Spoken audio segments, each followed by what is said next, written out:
Ini adalah salah satu model ajar kurikulum merdeka mata pelajaran pendidikan Pancasila. Yang pertama ada informasi umum. Yang A, identitas modul. Penyusun Halilatul Mursida, instansi SD, tahun penyusunan 2023, jenjang sekolah SD atau MI, mata pelajaran pendidikan Pancasila, fase A kelas 2, bab atau tema Pancasila Dasar Negaraku. Submit 1, pengamalan Pancasila dalam kehidupan sehari-hari. Yang kedua ada kompetensi awal. Yang pertama, peserta didik dapat mengetahui makna lambang dari simbol-simbol Pancasila. Yang kedua, peserta didik dapat mengamalkan makna dari 5 sila Pancasila. Yang kedua ada profil pembelajaran Pancasila. Beriman, bertakwa kepada Tuhan Yang Maha Esa dan berakhlak mulia, berkebinekaan sosial, gotong royong, berpikir kritis, mandiri, serta kreatif. Adapun sarana dan prasarana, Zoom meeting atau melalui Google Meet, alat pembelajaran laptop ataupun gadget. Adapun sumber belajar,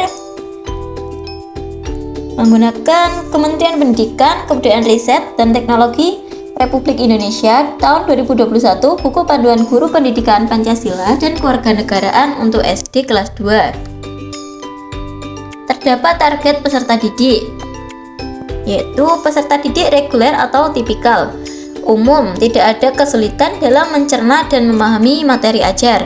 Yang kedua, peserta didik dapat dengan pencapaian tinggi, artinya mencerna dan memahami dengan cepat, mampu mencapai keterampilan berpikir asas tinggi atau HOTS. Yang selanjutnya yakni pendekatan, model, dan metode pembelajaran. Menggunakan pendekatan dari pembelajaran kooperatif, model TGT atau Team Game Turnamen, metode ceramah, diskusi, tanya jawab, dan juga penugasan. Komponen inti yang pertama yakni capaian pembelajaran. Mengidentifikasi makna dari 5 sila Pancasila serta mengamalkannya dalam kehidupan sehari-hari. Yang kedua, tujuan pembelajaran. Peserta didik dapat memahami makna Pancasila dan makna simbol-simbol Pancasila. Yang kedua, peserta didik dapat mengamalkan makna 5 sila Pancasila dalam kehidupan sehari-hari. Kemudian alur tujuan pembelajaran. Meningkatkan pemahaman peserta didik tentang Pancasila. Meningkatkan kemampuan peserta didik mengenai arti dan makna Pancasila. Serta meningkatkan pemahaman peserta didik dalam mengamalkan nilai-nilai Pancasila dalam kehidupan sehari-hari. Kemudian persiapan pembelajaran. Guru menyiapkan sarana dan prasarana yang dibutuhkan selama kegiatan pembelajaran. Kemudian guru mengingatkan peserta didik untuk menyiapkan buku pegangan, buku tulis, dan juga alat tulis. Kemudian ada pertanyaan pemantik. Langsung menuju ke kegiatan pembelajaran yakni pendahuluan. Terdapat kegiatan awal. Guru masuk tepat waktu atau disiplin. Guru memberi salam kepada peserta didik serta memimpin doa. Kemudian apersepsi. Guru memberikan gambaran yang dikaitkan dengan materi tentang 5 simbol Pancasila. Kemudian guru memberikan pertanyaan pemantik dalam memberikan materi atau komunikasi. Selanjutnya kegiatan inti. Yang pertama menyampaikan tujuan dan motivasi. Yang kedua, mengorganisasikan peserta didik untuk belajar. Yang ketiga, menyampaikan materi. Kemudian, membimbing kerja kelompok atau penugasan. Dan yang terakhir yakni mengevaluasi. Kemudian yang terakhir yakni kegiatan penutup. Dalam kegiatan penutup, terdapat penyimpulan, umpan balik, refleksi, pesan moral, dan juga penutup. Untuk bahan ajar, di sini saya menggunakan PPT atau PowerPoint sebagai bahan untuk disampaikan kepada peserta didik. Kemudian lembar kerja peserta didik atau penugasan, yakni tugas menyocokkan gambar dari pengamalan 5 sila Pancasila sesuai dengan gambar yang telah diuraikan. Terima kasih, itu saja yang saya uraikan dari modul ajar yang saya buat. Bismillahirrahmanirrahim. Assalamualaikum warahmatullahi wabarakatuh. Waalaikumsalam warahmatullahi wabarakatuh. Selamat sore anak-anak. Sore. Bagaimana kabarnya hari ini? Bagaimana kabarnya hari ini? Alhamdulillah. Alhamdulillah sehat semua ya. Sehat. Sebelum kita melakukan pembelajaran pada sore hari ini, alangkah baiknya kita berdoa sesuai dengan keyakinan masing-masing. Berdoa dimulai. Berdoa selesai. Nah, langsung saja. Kira-kira ada yang tahu nggak hari ini kita mau belajar tentang apa? Enggak tahu, Bu. Pengamalan Pancasila. Saya tahu, Bu. Pengamalan Pancasila dalam kehidupan sehari-hari. Nah, betul. Hari ini kita akan membahas mengenai pengamalan Pancasila dalam kehidupan sehari-hari. Tahu nggak di sini gambar apa? Garuda. Nah, Garuda Pancasila adalah lambang dari negara Indonesia. Burung Garuda ini besar, gagah, dan perkasa. Lihatlah perisainya memuat simbol dari sila-sila pada Pancasila. Pancasila adalah dasar dari negara kita. 5 simbol Pancasila.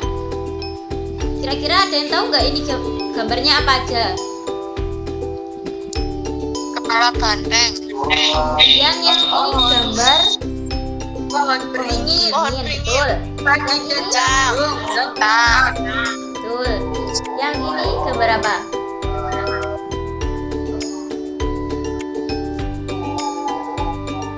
Nah, lambang negara kita adalah Garuda Pancasila. Garuda terlihat gagah seperti burung elang Raja Wali. Di tengahnya terdapat perisai. Perisai itu memuat 5 simbol Pancasila.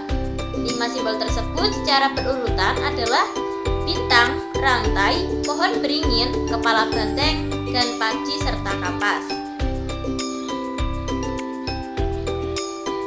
Apa sih pengamalan Pancasila itu? Ada yang tahu?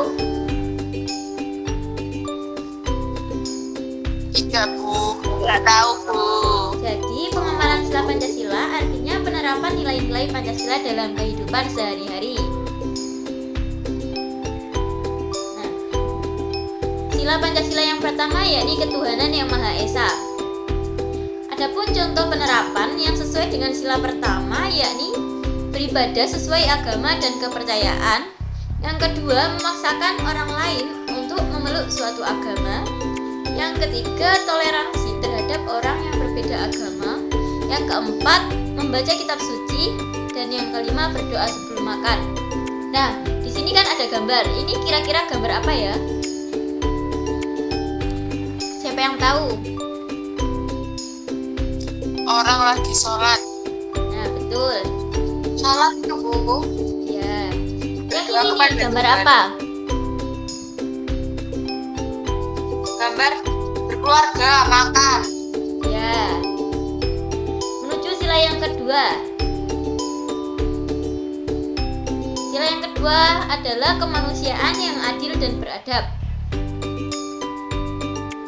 Contoh penerapan dari sila kedua, yang pertama adalah menolong teman yang jatuh. Kedua, menyumbang korban bencana. Yang ketiga, menjenguk teman yang sedang sakit. Yang keempat, membantu orang tua. Dan yang kelima, saling menghormati dan juga saling menyayangi. Kemudian sila yang ketiga yakni persatuan yang Maha Esa. Persatuan Indonesia, mohon maaf. Adapun contoh yang sesuai dengan sila ketiga yakni bergotong royong atau kerja bakti. Yang kedua, bermain dengan rukun dan tidak membeda-bedakan teman. Yang ketiga, mengikuti upacara bendera. Yang keempat, belajar kesenian daerah. Dan yang kelima, cinta tanah air dan bangsa. Kemudian sila yang keempat yakni kerakyatan yang dipimpin oleh hikmat dalam kebijaksanaan, permusyawaratan, dan perwakilan. Adapun contohnya, yang pertama yakni bermusyawarah, yang kedua menghargai pendapat dari orang lain, yang ketiga tidak memaksakan pendapat pribadi kepada orang lain, yang keempat mengutamakan kepentingan bersama, dan yang kelima menerima hasil musyawarah dengan lapang dada. Dan yang terakhir yakni sila kelima, yakni keadilan sosial bagi seluruh rakyat Indonesia. Adapun contoh-contohnya yakni bersikap adil kepada semua orang, menolong orang yang membutuhkan, melaksanakan tugas piket, dan menghormati orang tua. Apakah bisa dipahami penjelasan dari Ibu tadi? Insya Allah susah. Baik. Ini ada tugas dari Ibu. Bisa dilihat semua ya tugasnya.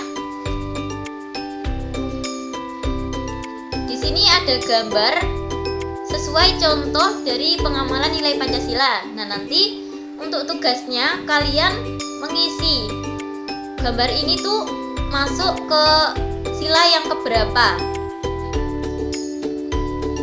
Tugasnya nanti ditumpuk atau dikumpulkan ke Google Classroom ya. Terakhir hari Sabtu. Apakah bisa dipahami? Bisa, Bu.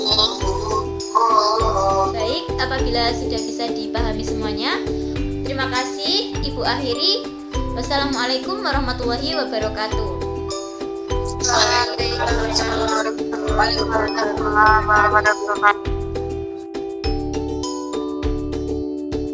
Untuk menjawab poin A pada soal UAS tersebut, pada micro-teaching ini saya menggunakan pendekatan expository, strategi exposition discovery learning, serta menggunakan model ceramah, tanya jawab, dan juga penugasan. Adapun analisis kekuatan dan kelemahan dalam proses micro-teaching tersebut yaitu yang pertama, micro-teaching menggunakan pendekatan expository. Pendekatan yang menekankan pada penyampaian informasi yang disampaikan oleh sumber belajar kepada warga belajar. Untuk kekuatan pada pendekatan ini menjadikan peserta didik lebih memahami apa yang telah diajarkan oleh guru dalam pembelajaran.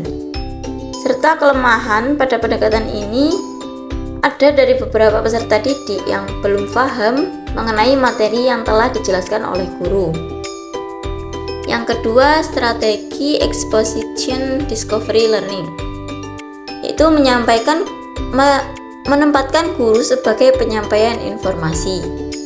Untuk kekuatannya, pada strategi ini guru bisa mengontrol urutan dan keluasan materi pembelajaran. Selain itu, guru juga dapat mengetahui sejauh mana siswa tersebut menguasai pembelajaran yang telah disampaikan. Untuk kelemahannya, pada strategi ini biasanya terjadi kegagalan untuk mendeteksi kemampuan siswa dan juga terjadi kesalahpahaman antara siswa dengan guru atas materi yang telah diajarkan tersebut. Yang ketiga, metode ceramah. Penuturan atau penerangan lisan oleh guru terhadap kelasnya. Murid mendengarkan dengan teliti dan mencatat hal-hal yang penting menggunakan alat bantu mengajar atau media dari guru. Kekuatan metode ceramah ini lebih praktis dan mudah pada sisi persiapan serta dapat menyampaikan materi yang lebih luas. Untuk kelemahannya, pada metode ini siswa lebih banyak mengenal kata-kata saja dan siswa menjadi agak bosan. Untuk yang keempat, metode tanya jawab.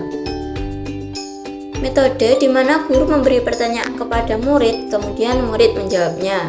Begitu juga sebaliknya, murid bertanya kepada guru, kemudian guru menjawab pertanyaan dari murid tersebut. Untuk kekuatannya, Pada metode ini dapat merangsang kemampuan siswa untuk melatih, mengembangkan daya pikir dan juga daya ingatnya.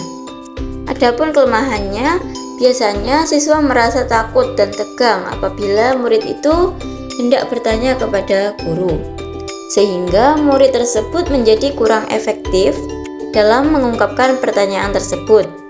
Dan metode yang kelima yakni penugasan. Metode memberikan tugas kepada siswa baik di rumah maupun di sekolah, baik berupa soal-soal maupun berupa pekerjaan yang lain. Untuk kekuatannya, pada metode ini menjadikan siswa lebih memiliki rasa tanggung jawab kepada tugas yang telah diberikan tersebut dan juga mempunyai greget untuk mengingat kembali materi yang telah diajarkan oleh guru pada pembelajaran. Adapun kelemahannya, pada metode ini siswa dapat melakukan penipuan atau kecurangan dalam mengerjakan tugas yang diberikan oleh guru, baik itu dikerjakan oleh teman, kakak maupun oleh orang tuanya. Kemudian untuk menjawab poin B. Pada poin B, saya menggunakan teori humanistik yang mana pada teori ini lebih fokus pada pengembangan diri siswa sehingga guru lebih memperhatikan dan memberikan motivasi belajar kepada peserta didik dan juga memberi penjelasan kembali apabila dirasa ada yang kurang difahami. Kemudian untuk menjawab soal C. Sebelumnya saya menggunakan pendekatan yang berpacu pada kemampuan guru saja sehingga pembelajaran terasa lebih monoton.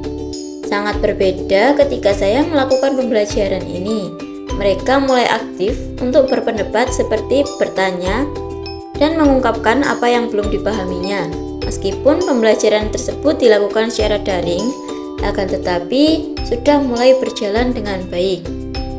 Dan untuk menjawab poin D, dari micro teaching ini terjadi keselarasan antara siswa dan guru, sehingga materi yang diajarkan oleh guru tersebut lebih mudah untuk dicerna oleh siswa. Kemudian, siswa juga lebih aktif dalam mengungkapkan pendapat mereka, serta siswa tidak merasa kesulitan dalam pembelajaran tersebut. Nah, itu saja yang dapat saya sampaikan. Apabila ada kurang dan lebihnya, saya mohon maaf. Billahi taufik wal hidayah. Wassalamualaikum warahmatullahi wabarakatuh.